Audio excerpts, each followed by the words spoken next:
Jadi kayak gini, orang cerdas adalah orang yang sering menyambungkan otaknya.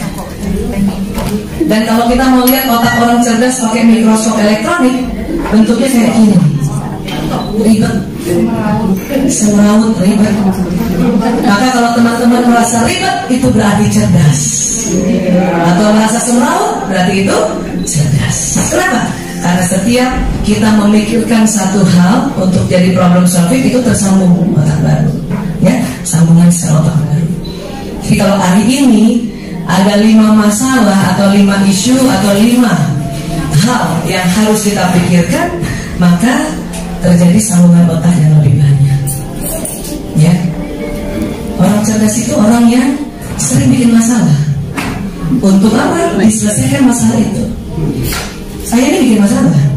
Kenapa? Harusnya saya di Jakarta aja tenang-tenang. Saya bikin masalah pergi ke Dubai.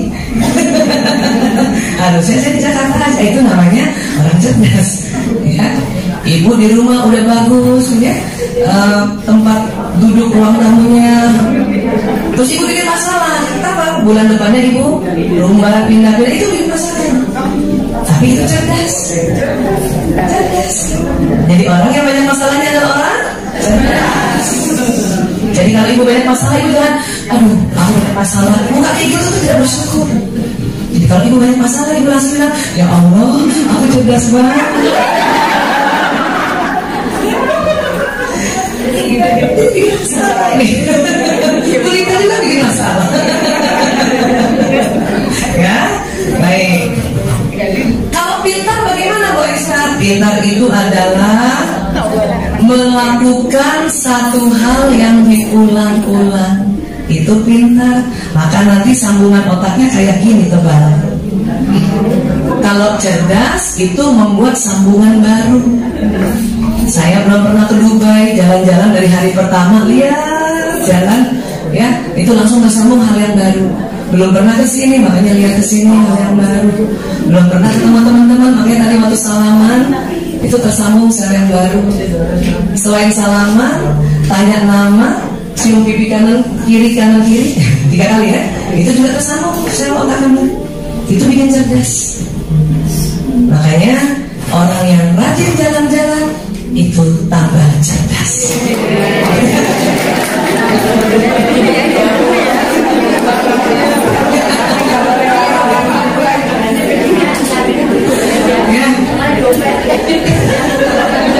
Dompet nanti Bu Dewi, dompetnya nanti diajarin cara mengisi dompet. Bukan dari yang suami, ya, dari tempat lain, ya. Kalau pintar ulang-ulang. Saya kalau urusan narkoba, otak saya udah nyambung berulang-ulang, ya. Karena mulai ngurus pasien itu tahun 98. Jadi kalau ada pasien narkoba, saya lagi duduk di tempat praktek, ada pasien narkoba datang, saya sudah bisa dengan otak saya pintar. Oh, ini pakai cimeng nih. Oh, ini cimengkers nih. Ada lagi masuk, basian boti nih.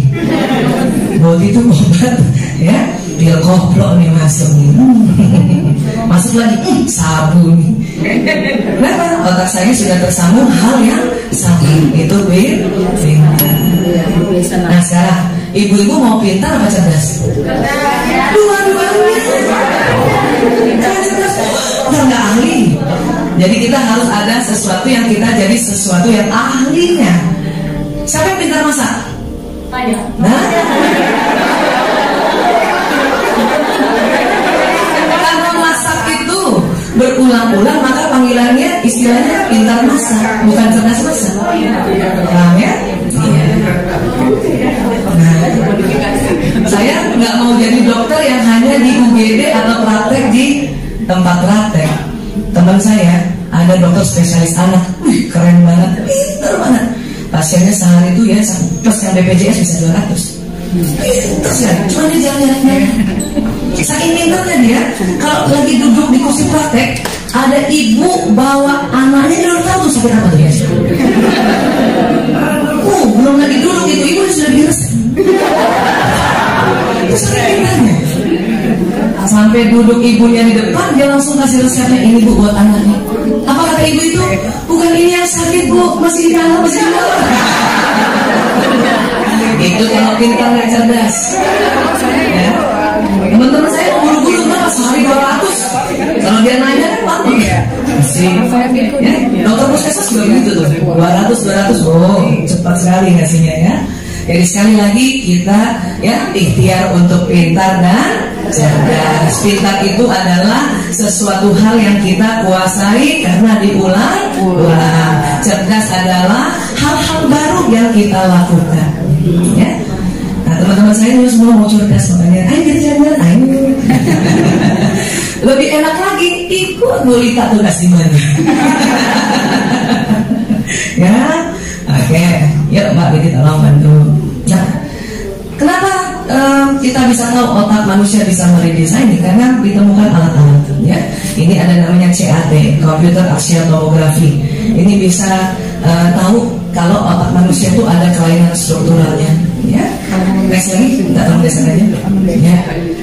Nah, ini ada structural magnetic resonance imaging. Ya, ini untuk mau tahu ada berapa kandungan air di otak manusia. Itu tadi saya bilang, ya, hampir 70% bahkan mau 80% air yang kita minum seharian itu dibawa ke otak. Ya, Bu Esa, ya, berapa sih kebutuhan air per hari? Berapa Bu? Berapa? 3 liter. Mau 3 liter. Nah, ada cara menghitung baru ya untuk kebutuhan air. Mau ikut? Mau hitung? Oke ya, dengar ya. Berat badan dibagi 30. Ayo, hitung masing-masing aja. Kita ibu kalau tanya berat badan agak sensitif. Berat badan, misalnya 60 kilo nih berat badannya nih, dibagi 30 berarti 2 liter minimal air. Ya, 70 berarti 2 liter lebih. Masih ada 30 kilo nggak? Mbak Happy 30 kilo nggak? 30 kilo 1 liter aja. Ya, kalau 90 kilo berarti 3 liter. Kalau anak kita kan belum 40 kilo ya, masih di bawah 30, itu 1 liter aja. Ya, jadi airnya berat badan dibagi 30, itu kebutuhan air mineral minimal. Ya. Siapa suka minum teh? Saya sama teh. Di rumah kita macam-macam teh ada.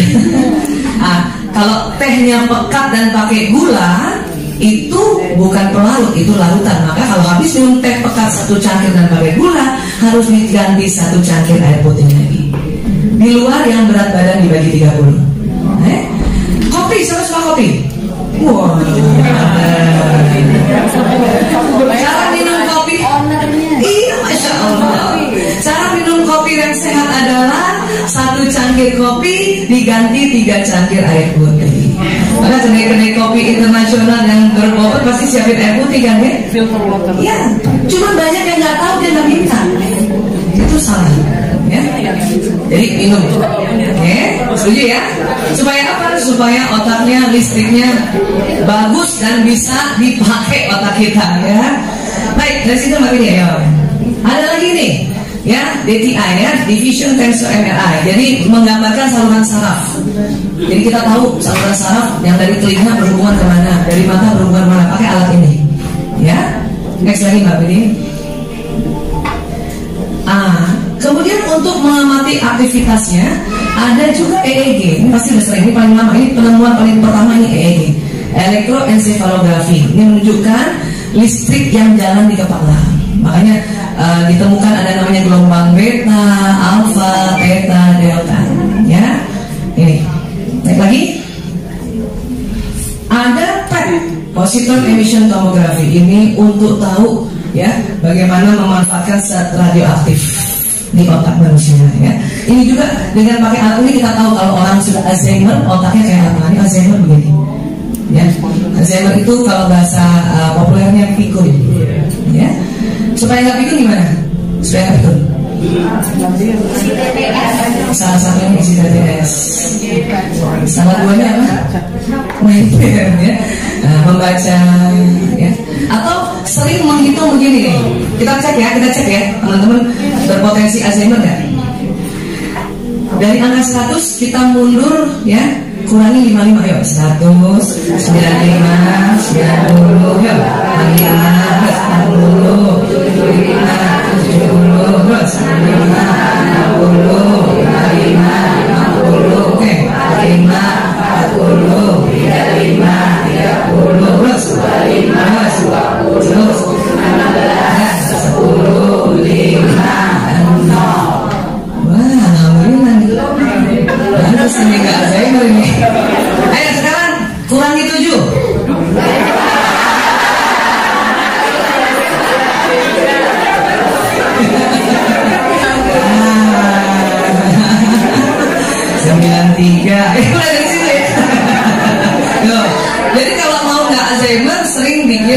hal yang seperti itu, ya. Nah, apalagi satu, supaya tidak Alzheimer pada saat kita tua, pada saat usia masih muda dan masih bisa seperti ini bekerja, sering-sering bekerja sosial. Itu penelitian terakhir tentang pencegahan Alzheimer. Kenapa? Karena kalau kita kerja terus, itu targetnya target yang materi, itu bikin kita terlalu capek otaknya, nanti menciut. Kerja sosial targetnya bukan materi, targetnya adalah kebahagiaan, membantu orang. Maka hormon bahagia akan membanjiri otak kita. Ya, hormon bahagia ada namanya ya dopamin. Ya, itu kalau kita mengerjakan sesuatu nggak pakai dibayar dan kita gembira, hormon bahagia itu membanjiri otak. Tapi kalau jarang kerja sosial, ya hanya kerja yang target dana uang, maka mencium otaknya. Ya, makanya alhamdulillah nih kerja sosial. Ya. Lanjut, yuk. Nah, ini ada pharmacological functional MRI.